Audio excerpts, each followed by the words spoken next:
Yeah, the money juice, the money juice has been running out, and people not expecting billions anymore on the continent. People are still hoping to get 3-4 billions out of China, which is really. It's not impossible because China still has money when you look what China has been pouring in Latin America. I just do believe that African countries are not aware of the change they need to make to be able to attract China money anymore. I would say the biggest challenge is that we have elections in this country. And so every 4 years, there's a democratic process, and there can be another president with a different policy orientation.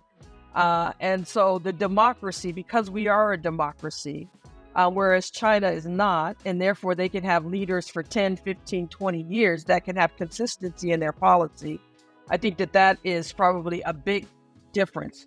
I think those are the terms that many Chinese it will be music to their ears when they say, yeah, we've been telling Africa that is the approach to have, where we do respect their sovereignty, that it's not about us to tell them what to do. And this is why I think you can agree with me that when China's coming with this kind of messaging on the continent, it's going to receive sensitive ears like, yes, this is what we want. This is what we keep on telling people that, give us time to move to our own pace, to our own reality, because situations are much more complex here than you can imagine. The China in Africa podcast is brought to you in partnership with the Africa-China Reporting Project at Wits University in Johannesburg. The ACRP promotes balanced, considered reporting on China-Africa relations through training programs held throughout the year. More information at africachinareporting.com.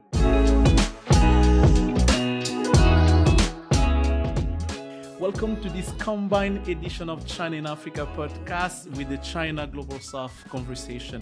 My name is Géraud. Neema. I'm the Africa editor of the China Global South project. So today's podcast and conversation is a bit of a follow-up of what has been our trip a few weeks back in Washington, D.C. Few of us, Eric Hollander, Kobus Van Stellen, and myself, we went to Washington, D.C., meeting different stakeholders that are taking part in shaping U.S. Africa policy. We had conversation with think tank, with former and current stakeholders, policymakers, with individuals, with organizations. We were really trying to understand what's the temperature today in Washington, D.C., what's the context today, what the conversation today about Africa in Washington, D.C. And it was really quite interesting because, as I mentioned in a few of my columns in the past, I think that I've left there with the sense of a feeling of dissatisfaction in a sense where I didn't feel really a clear understanding of U.S. Africa policy. What is it about? What U.S. wants in Africa? Beyond the countering China bits that we've been used to here when it comes to critical minerals or anything else, it was really nothing clear to me in terms of defining what countering China in Africa means. What does it reflect? How does it reflect in terms of concrete action? I had that conversation with different people. We had that question coming up over and over. What really we should be expecting when the U.S. or even Europe, not the U.S. is not the only one in that space, when they say we want to counter China in Africa, what does it mean? What does it entail? For Africa, does it mean that we should turning our back from China, no China's presence, no Huawei, no other companies, and what do we have in exchange? What's all of that supposed to mean? And personally, I'm a kind of skeptical person, and sometimes I see things always on a negative side. And I wanted today to have that conversation with someone who's been on the front line, first-hand experience on everything related to the U.S. Africa policy. She's been in office. She really did great work. She was really there in a very critical moment. And for years ago, she was an assistant secretary of the State Department in charge of Africa from 2005 to 2009. She had dealt with some serious issues related to Africa during that time, 2005, 2009, there's a moment where you had election in the DRC coming out of political transition, dealing with the circumstances in Angola and all of that. She was really first hands-on experience on that. And during her time as well, she had the opportunity to see the at the arrival and the rise of Chinese influence in Africa. It was that moment where we started to have those conversations about, the yellow threats, the threat coming from the East, how to counter China, how to do that and everything. And I was like, what better person? I'm not going to delve that much into details of how I've met her for the first time. But one thing she said, I'm going to say one thing she said when I've met her in 2009, when I was still a student in China. We had that event with African student, and she was invited to Beijing University. And she said one sentence that stuck into my head. I even wrote it in my bachelor degree report. And she was saying, there will never be a zero-sum game about U.S. and China in Africa. 15 years later, after being in Washington, I have the feeling that has changed. And today, for this conversation, I'm really happy and honored to receive Madam Jendayi Frazer on this show. Jendayi Frazer, good morning to you in Washington, D.C. Good morning. Thank you, Géraud. It's wonderful to be here. Thank you very much. It's really my pleasure. It's really my pleasure to have you taking the time to respond to those comments. On the top of my head, I'm like, you've heard my introduction, what I felt about everything that happened in DC. We had the opportunity to have a lunch together. We also spoke about that. What's the health today of the U.S.-Africa relation today? Where does it stand? Well, I would have to say that I consider it anemic. If I was a doctor, I would prescribe some type of remedy because it's really quite weak, and it should not be. And I think that the reason for that sort of inattention and lack of high-level engagement between the United States and most African countries, because it's obviously bilateral engagement, but also with the various institutions, the AU and others, is that, President Biden has been spending so much time focused on the Middle East and the Ukraine war and the Gaza war, as well as the National Security Advisor and the National Security Team decided that they were going to pivot to the Indo-Pacific, before the October 6th attack by Hamas on Israel. They said that the Middle East was settled and they were pivoting to Indochina or Indo-Pacific to deal with the China competition with Taiwan and the South China Seas, etc. And so they basically did not script in the African continent into their strategic outlook for the administration. And so I think that that's the crux of the problem. If you look at the Biden administration, when it came in, it wanted to differentiate itself from the Trump administration, which, arguably one could say was just about countering China, right? The Africa strategy was counter China. That was their stated strategy. The Biden administration made a big deal about how it was going, Africans should choose their own partners. It wasn't a competition. The United States had to make itself be, the partner that African countries wanted to choose.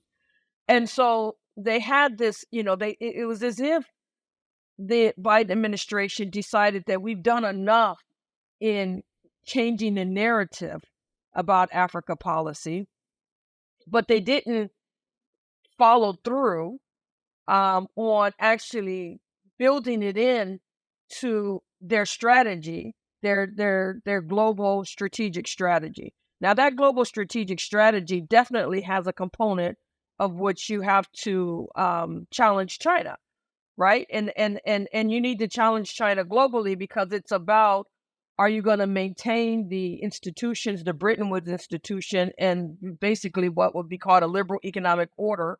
Are you going to move to another system that's more multipolar instead of multilateral? And which different values are and different rules of the game are the key factors. So there is a competition with China strategically, globally, no question about it. But, you mentioned that I said when I was in Beijing that it doesn't have to be a zero-sum competition in Africa. That's the zero-sum game. I still believe that. I do believe that we are in a global strategic competition, but I do think that in Africa, just like everywhere else in the world, there's areas for cooperation and mutual interest between the United States and China. Yeah. So this is something that when you talk about U.S. foreign policy now, you've mentioned the policy of Biden administration switching from Africa to Middle East and, in the Pacific region, and really having that priority in that part of the world. You also mentioned something really quite interesting that I've perceived a lot when I was in DC talking about it with different people, is the value-driven foreign policies, and sometimes the U.S. being deaf to the idea that there can be a different set of institution, a different set of approach that African country can identify with, or in the interaction with China, and that China not looking into those set of values, focusing on some other issues. And it really took me back to one of the comments that you've made last month, actually, during the Carnegie event. I'm gonna play it here so people can hear that. It was really quite interesting. I love that comment. It was really learning experience for us. This is what you were saying about that. You're answering the question about where the U.S. policy stands today in terms of foreign policy, in terms of values, and you also commented about AGOA policy that was really discussed a lot. South Africa, Ghana, Uganda, AGOA. I'm gonna let the people hear about what you had to say about the AGOA and the U.S. foreign policy on that. Well, I don't know if I would say that they clash. I don't think that they clash so much in other places because we're pretty doggone clear about our interests, right? And normally those interests are accompanied by our values, is the way I would put it. Mm-hmm. But the interests are the foundation that holds interstate relations together, right? So I think it's a problem when I'm going to come back to AGOA, but I think it's a problem when we go to Africa and we wag our fingers on our values. Mm-hmm. We say, you should do this, and you should do this, and you should do this, and you should do this. And we undermine that bilateral relationship because we're dealing with the single issue instead of the broad issue of bilateral relationships, meaning that they deal with human rights, they deal with democracy, they deal with economic development, they deal with security issues, they deal with a whole bunch of multiple issues, but we wag our fingers about one particular one. I would say Uganda is an example of that, which comes to the AGOA thing, right? When we start kicking countries out of AGOA, which is about our trade relationship and our economic development relationship because of a single issue, then what we're effectively saying is we don't have the proper diplomacy, so we're just going to use a tool like AGOA we're going to use a tool like AGOA to punish you because you won't do what we think you should do, which is also issues that aren't settled in our own country, right? So they point back to us and say, take your culture wars back home, don't bring them here. Right? And so my point about AGOA is that we have increasingly used it as a stick. And so we're kicking countries out about issues that have nothing to do with trade and development, which is what that is about, right? It's about trade and development. It's not about all of these other issues that we have. And so I think we're undermining ourselves. And then even more ridiculous is the new approach that can't be considered serious, where Congress is saying, if you deal with China and you trade with China and you have relations with China, we're going to kick you out of AGOA. How does that make sense? With the story that was just told about how far China is ahead of us in terms of the economic relations it's developing with Africa, and then the one major initiative that we have in this area, or one of the major initiatives, I should say, we're saying to them, we're going to kick you out, but we do more trade with China than any of them do. Yep. Right? It makes no sense. Right. So there's a lack of seriousness. We don't treat Saudi Arabia this way. Right? So somehow our interests and our values can be managed in countries where we see strategic importance. But yet when we go to Africa, we're wagging our fingers. And I just think it's a problem for developing serious bilateral relationships. You made really strong points there, and it was really interesting. I was hearing that, I was like, yes, here we are in that space, and I had that feeling as well in this. It's like, here we are where U.S. foreign policy is embracing everything in Africa, in development, economic, trade, and everything, human rights and everything. Yet they want to compete with the country that has only a very narrow focus and really strategize around it and really works on that. Do you believe that today U.S. foreign policy doesn't have the right tool to engage with China or to counter China in Africa, whatever, if they have to counter China in Africa? Yeah, I do think that we have challenges, and some of those challenges are also our strengths, and so it goes both ways. And I would say the biggest challenge is that we have elections in this country, and so every 4 years there's a democratic process, and there can be another president with a different policy orientation, and so the democracy, because we are a democracy. Whereas China is not, and therefore they can have leaders for 10, 15, 20 years that can have consistency in their policy. I think that is probably a big difference, and an advantage in terms of the reflecting of our values, but a disadvantage in terms of that strategic focus that can go across administrations. Secondly, the Chinese state controls the economy. And so they can take people's money or the money that's generated by economic activity and put it wherever they want to. In the United States, those issues are debated, right? There's, you can't just, put your half state. In other words, we have private sector, and you can't just tell our companies to what go to invest do and here where to go. Exactly. Whereas the Chinese can do that.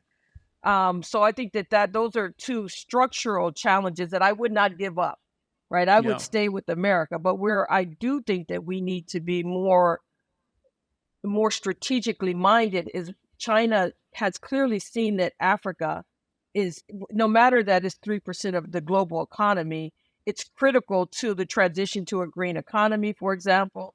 You have the youth bulge there, the demographics. It's going to be where most working age children our young people are going to be coming from. And so China has a longer viewpoint, I think, and a more strategic understanding of the importance of Africa to what they're trying to achieve globally, including, for example, trying to change the rules of the global international system. There's 54 countries in Africa. So the United States is making a mistake by not building in a policy or a strategy globally that sees Africa's value. My colleague Cobus Van Staden during this trip he kept on saying something. The U.S. vision about Africa is of the past, is of a very, keeping the current international rule-based order in place, where that international order hasn't been really favoring Africa in so many spaces. But when China is coming with a vision of the future, saying that, the international rule-based order now didn't really work for you. And especially when you take into account the Gaza situation, all of it, and the Ukraine, the double standard and all, and say, maybe there is a space, maybe there is a need of seeing things differently. Do you agree with that statement? Yeah, I do. I do agree that there's a need to see things differently. It's obvious that the global order was set up at the end of World War II, right? Most African countries were colonies. They didn't actually have a say in those rules of the game. And so obviously, anything that's set up in 1945, 1950, post World War II is not necessarily fit for purpose for the challenges, the technology, the issues that we face today in 2024. Exactly, yeah. So there has to be a transformation of that system. There has to be a process in which, the institutions, the global institutions are transformed to meet the needs of today, including the needs of African countries. But I don't just think that I don't just think that the Western order as such is out of out of is Out old of place. fashioned or It's outdated. it's outdated. I don't think that's just outdated. I mean, the principles underneath it are not outdated. And I think that those principles are more aligned with Africa and with African people than anything that China is promoting or doing, for that matter. I mean, and I mean that from the point of view, obviously, the infrastructure development is extremely important, but the fact that those contracts aren't, transparent, let's put it that way, right? And in fact, it's built in that they cannot be transparent. So that the way in which they're going about their strategic approach, I think, undermines actually what Africa has been pushing for all this time. And I'm talking about African people, which is accountable government, right? It's transparency, worldwide transparency, issues of economic human degradation, rights, human rights, environmental issues, environmental degradation, which the West also, let's be honest, has as its own fair share. But it has shifted, hasn't it? And it has shifted as international norms around that, and people power and civic engagement has required that shift. But civic engagement doesn't impact what China does, right? It's a state controlled by one party, right? And so I do think that there needs to be transformation, but I don't know that it needs to follow a model of how China actually acts. Mentioning the things that Africans the African population have been asking for, we've seen that in different surveys that was done in Africa, the youth are really, they want a multi-party democracy. They want, economic development. They want that.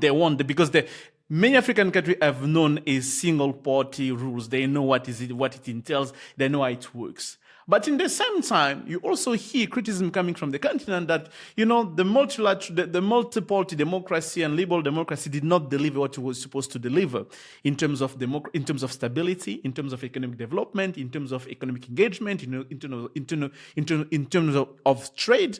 That democracy did not deliver that also.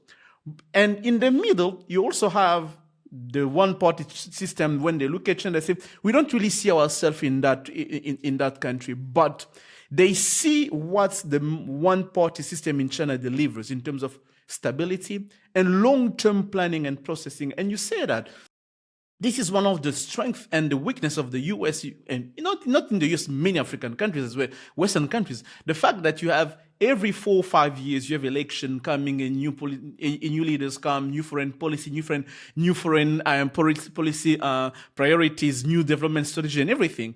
On the other hand, you have many African countries that are still struggling. They're still in that phase of state building, nation building, institution building. When you're in that phase, when you're looking into building on the longer run, building on the longer term, you need stability in terms of planning, in terms of organization. So when they see that, when they look at China, they see themselves, this is something that we can copy, at least in terms of long-term planning. This is why I see, yes, as much as African wants democracy, multi-party democracy, they also want the stability that comes with a party where you have a stable governance, not a governance that changes every 4 or 5 years. Yeah, the challenge here is that the models are external, right? Yeah. That's the problem isn't in the models, because those models come from those societies, right? The problem is in African societies and leaders actually developing. China developed so fast because the Chinese state leaders and put their focus on priorities to actually develop, right? Just like South Korea did the same thing, right? It wasn't because they followed somebody's model. It's because they put their head down and said, no, we're going to actually have to move from point A to point B, or Z, ultimately. And what can we do within our control to get there, right? Not what can they do for me so I can get there, or how are they stopping me from getting there? So there has to be a seriousness and a mind shift, not only in the West, but in Africa as well, right? And certainly young people, your Gen Zs and others, going out and demanding accountability of their leaders is part of that, but that's not going to get you there either, right? We've seen the impact of that, right? We've seen the Arab Spring. It doesn't get you there. It really does have to take a reckoning within society for, let's say, a country like Kenya to say, what do we really have to do to build our country? What you want, exactly. To be what we want. And the thing about Africa, because of colonialism and those borders, is that you have all these little countries, right? They're just, some of them are just too small, right? But if they operate as through the African Continental Free Trade Agreement, right? If they come together in their regional blocks and they're serious about building that, just like Europe had to do, right? Europe's a bunch of little countries too, right? But they came together as the EU to strengthen themselves, in terms of global politics and geostrategic politics. Africans are going to have to take serious responsibility for building their countries and joining with the neighbors, in regional blocks to build their strength geostrategically on a global level. So it's not about the China model. It's not about the Western model. It's not about the American model. It's about what you can do as leaders to deliver to your population and have that legitimacy with your population. And that population decides this is how we're going to move out. Then you have some legitimacy there. I hear you, but I'm not sure that your peers in Washington, D.C. would agree with you. And especially when you have a value-driven diplomacy that stands to see the world in a certain lens and say, a country can only work under this kind of spectrum where we need to have those kind of set. And this is the discourse and the rhetoric that we've been hearing about many African leaders, that to say, let's Africa deal with the Africa issues. Let's Africa have Africa approach to Africa solution. But this is something that we don't always hear people in Washington, D.C. agree on. Most people in D.C. would still want to push a certain model that's supposed to be working in Africa. And that because it worked in the West, it must also be working in Africa, being kind of deaf to the ideas that you have a bunch of countries that was created after the colonization, that took kingdoms and empires, putting them together, and there's just trying to figure out what they're gonna build together, what they're gonna make together as one country, as one nation. And now on the scale of the continent, but I don't really feel that during my trip that in Washington D.C. people are willing and sensitive to that rhetoric. Well, I think that, you came here during a Democratic administration, right? And I'm not trying to be partisan in any way, shape, or form. Yeah, I understand. But the Democrats do a whole bunch of virtue signaling, particularly in Africa, right? Where, they don't feel that the stakes are so high, so they can beat somebody up on democracy issues, because, they don't see that they need them on other strategic interests. So there's that. Right. But I also think that if you think about the U.S. Africa policy, I've been thinking about it a lot. Right. Mm-hmm. It was the United States deferred to Europe because they were European colonies. Right. Mm-hmm. And until 1945. Right. Until 1945. I shouldn't say 1945, but the end of the Cold War, during the Roosevelt period. Right. Yeah. Shortly thereafter, you get into this competition with Russia, particularly, but China as well. Right. So you're moving right into the Cold War period. And then for the next 40 some years, right, up from Truman, with his containment policy, all the way up to until Clinton, you are basically seeing Africa in the context of something else, not Africa itself. Right. Yeah. So, Africa matters because of lines of communication, basing and telecommunication, minerals, those mattered, and sort of so that those are sort of the geostrategic interests that the United States had in Africa. And that was pretty much it. right? Until the Clinton administration, now you don't have this Cold War framing, and you can actually explore more about what the policy should be, right? More on the economic side and of course the democracy side, but other, the conflict resolution side. We should have no more of that. There's no reason for these wars in Africa, right? The United States spends a lot of time on conflict resolution in Africa. China's, Than anything making else, money. China's making money. The United States is trying to fix conflict and putting a lot of assistance into humanitarian disasters that come from those conflicts. That's what the United States is doing. But in any case, going back to the history, you have the Clinton 2 terms, Bush 2 terms, Obama maybe 1.5 to 2 terms. And then all of a sudden we're back into this paradigm of, competing against China. It's the same as competing against the Soviets during the Cold War. And so I Yeah. think that we really need to, there hasn't been that much space for the United States to really develop a more sophisticated and nuanced Africa policy that says, look, African countries need the time to develop just like everybody else has, right? And they have to be able to do that on their own terms, right? Now, those terms don't mean ignoring anything that's going on. It means building mutual interest. And even with our closest partners, like, where we were a colony out of, the UK, we have differences, right? Yeah. But we build mutual interest. And so that has to be Yeah. the same with African countries. We need to build mutual interest and respect their sovereignty, right? Those are the two things that really matter. And we just haven't had that much, frankly, practice at it. As the United States, we can do better. We can do far Yeah. better. Yeah, I think those are the terms that many Chinese it will be music to their ears when they say, yeah, we've been telling Africa that is the approach to have, where we do respect their sovereignty, that it's not about us to tell them what to do. And this is why I think you can agree with me that when China's coming with this kind of messaging on the continent, it's gonna receive sensitive ears like, yes, this is what we want. This is what we keep on telling people, that, give us time to move to our own pace, to our own reality, because situations are much more complex here than you can imagine.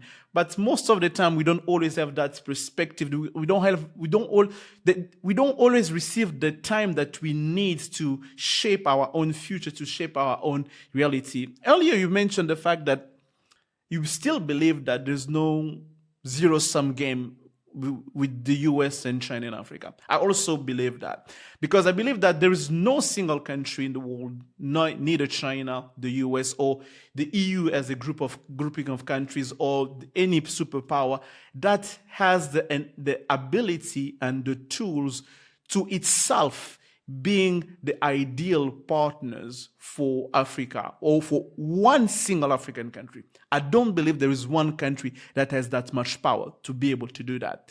So, given that, if we agree on that, my question now to you becomes, where do you see space of cooperation between the US and China and Africa? Or there's none, Yeah. despite the fact that there's no zero-sum game? No. I think that there's space for cooperation. There always has been. Yeah.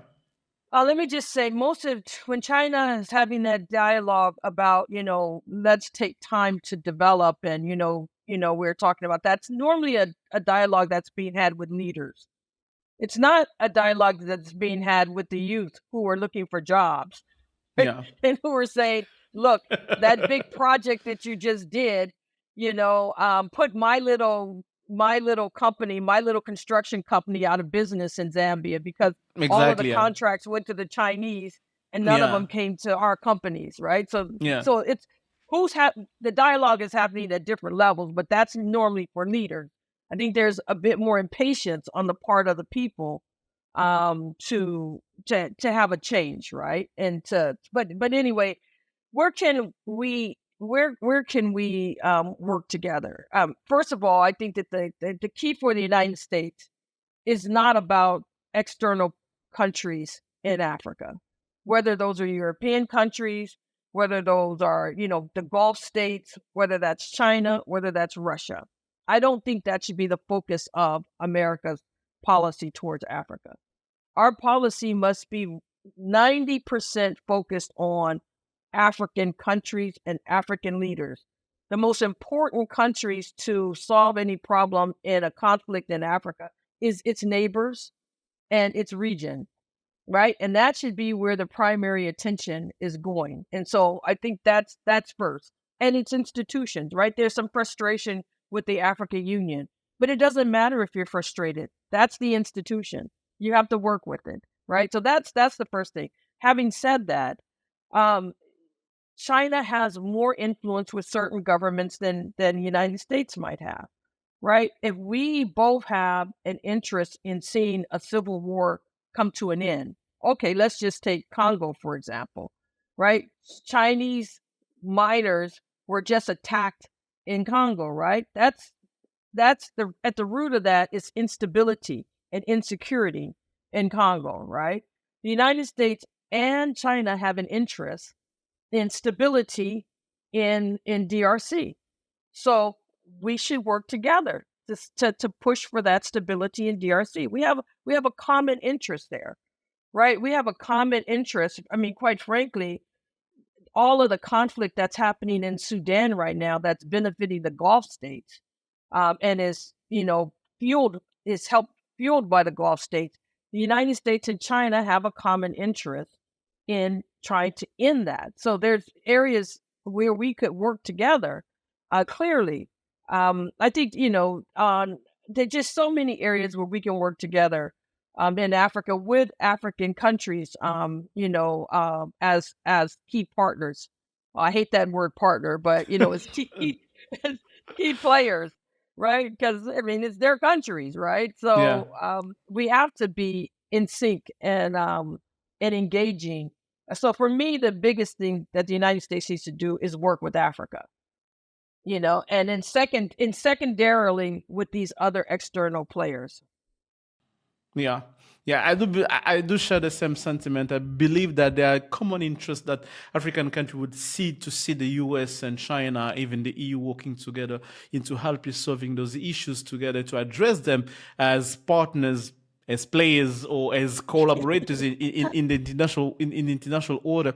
But as I say, when I left Washington, you might say it's under the Democrat administration.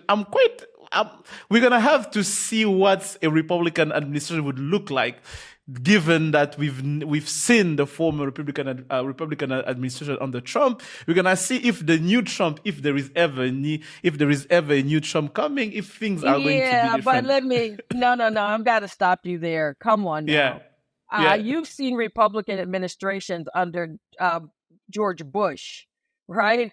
That was a Republican administration that put significant resources into building and working with African institutions, right? Yes. We created PEPFAR for sure, the Millennium Challenge account.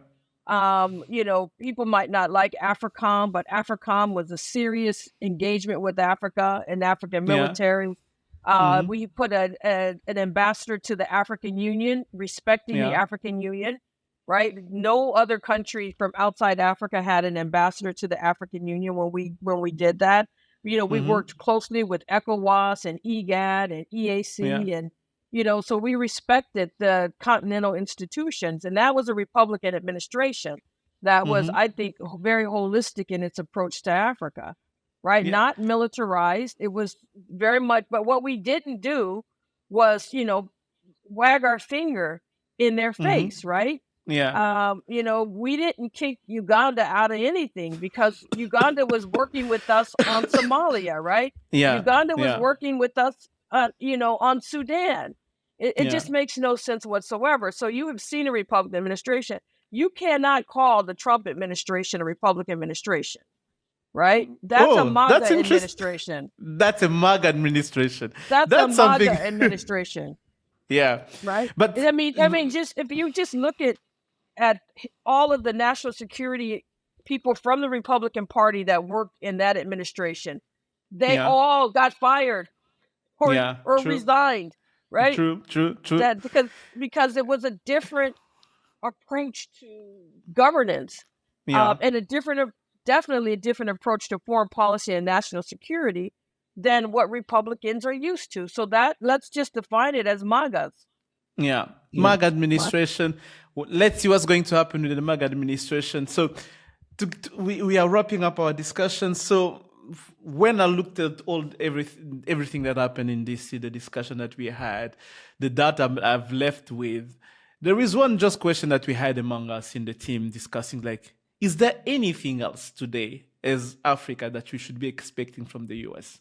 Is there anything substantial in terms of like substantial engagement or success that we can engage with the US today? No, I think the only thing I can say is that you can expect change, because in 4 years, I mean, come January 2021, January 21st, 2025, there's going to be a new president. There's going to be a new president. It's either going to be Kamala Harris or it's going to be Donald Trump. And because you don't necessarily know what a Trump administration and a second Trump administration will do or look like. You just don't know, because that's the nature of Trump. He's unpredictable. He's totally unpredictable. And if you have a Harris administration, hopefully it'll have more energy. Right. Because the truth of the matter is the Biden administration has some really good people running the Africa policy. I'm talking about, the people who are like at the MCC and, USAID and stuff. I do think that the people who are in the White House and State Department are Middle East specialists. And I think that that's been a problem for the administration's policy. But the biggest problem is the president's lack of engagement. Is President Biden's lack of engagement and the fact that they didn't take a strategic approach to Africa, other than saying, oh, we're not going to compete against China there. That was just half the story. They didn't say, what are we going to do? Even that we're not going to compete against China never translated into concrete action on the ground. And they were supposed to have much more high level engagement. It was supposed to come in Africa. It never came to Africa. There was the U.S. Africa Summit in December 2022. A lot of engagement, signature happened, but really few things on the ground. If I say nothing, people will be mentioning cobalt in Zambia. I'm not going to mention that, but the reality, when you take that on the larger scale of things, we really don't see much of a U.S. engagement happening concretely in terms of like multilateral engagement. Talking about multilateral engagement, we have the China-Africa Summit coming up, the FOCA coming up in September. Do you have any prediction or hopes or expectation to see what's may come out of this summit this year? Not really. Not really. I mean, they've been having these summits forever and, making a lot of announcements about money that's going to be invested. And then, people are going to track, how much money did they say, how many people actually showed up. But I think that's, I think that the U.S. Africa Summit in 2022 was extremely positive, because there hadn't been one in so long. I think that having those leaders, but there's been consistency though. There's no much consistency on that yet. The follow through was did not happen the way it was planned. There's no question about that. But the fact of the matter is, it was impactful and meaningful because it hasn't happened in so long, and it brought African leaders here who could then engage with our broader society, not just the White House, and not even just the Hill. So not just government officials, but business people and others. So I think that was very positive. The FOCAC happens regularly. And so at some point, there's not much more to squeeze out of that lemon, right? The money juice, the money juice has been running out, and people not expecting billions anymore on the continent. People are still hoping to get 3-4 billions out of China, which is really... It's not impossible, because China still has money when you look what China has been pouring in Latin America. I just do believe that African countries are not aware of the change they need to make to be able to attract China money anymore. China money is still there, it's still available, but Africa still is kind of missing the point of how China has changed today, and see this is what we need to do. This is how we need to approach China to still get the 3-4 billion that Peru's getting, that Bolivia's getting, but non-African countries getting that. So I think there's money there, but we just need to understand how China's changed. So we're going to wrap up this discussion, and it was really my pleasure to have you. We're going to end with one question I had from, from an American perspective, you've been on the forefront of those issues. You dealt with China's engagement. You dealt with Africa, different crises. You've seen how China has rose up in the continent and becoming the superpower it is today in Africa. Two things. I said one, but two things now. One thing, as I mentioned in my intro, that I left Washington without a clear understanding what winning means from the U.S. What do they say when they say we want to win, we want to compete with China? What win means from the U.S. perspective? And the last one, when you look at what China has done in Africa, the criticism and the I won't say the bad governance, because even the U.S. has kind of its own part of creating of empowering, some would say, dictatorship in Africa. I'll put that on the side. My point would be, what would be your piece of advice from people listening from Beijing to say, this what you can do at least to improve your relationship with Africa? I can only speak from my perspective. I can't speak from Washington's perspective, right? Winning to me is that, and I don't want to be,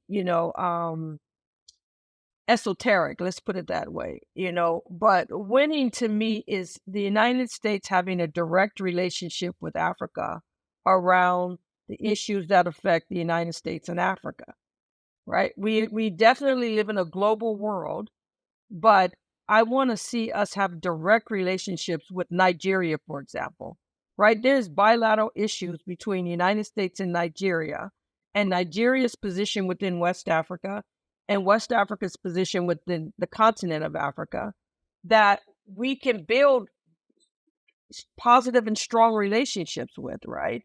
The same with South Africa, right? So let us understand which countries are truly strategic for us.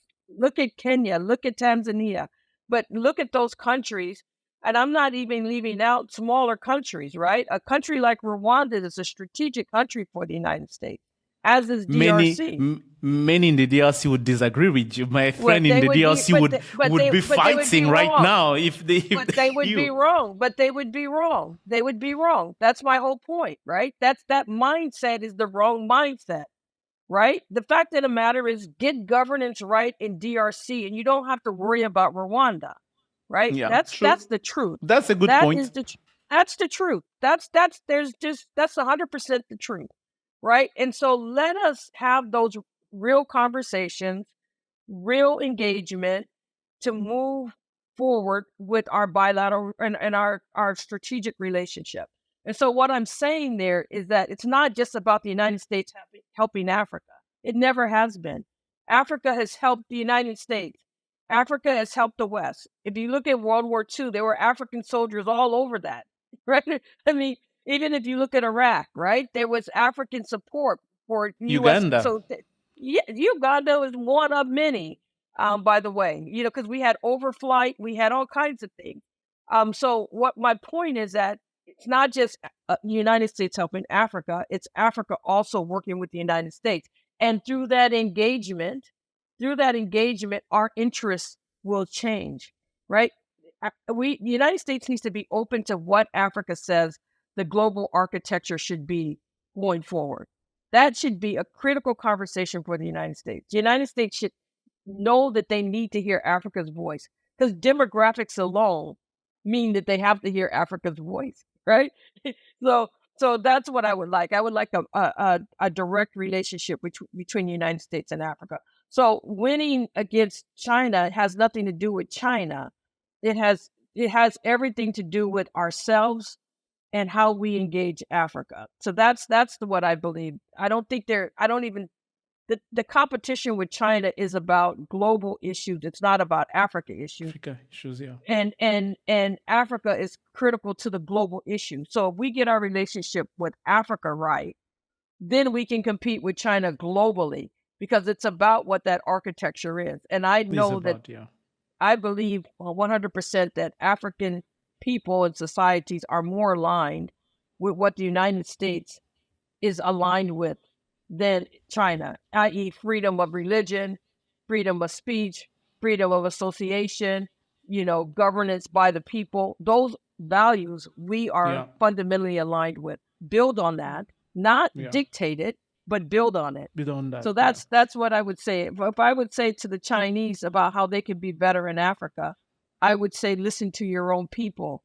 right? So I actually think that the problem of China is that it is a one-party state with a dictator as a leader. And I'm not trying to say he's a bad guy because he's a dictator. I don't mean dictator in a negative way. Negative way, yeah. I don't mean that. I just mean one guy's decisions are the decision.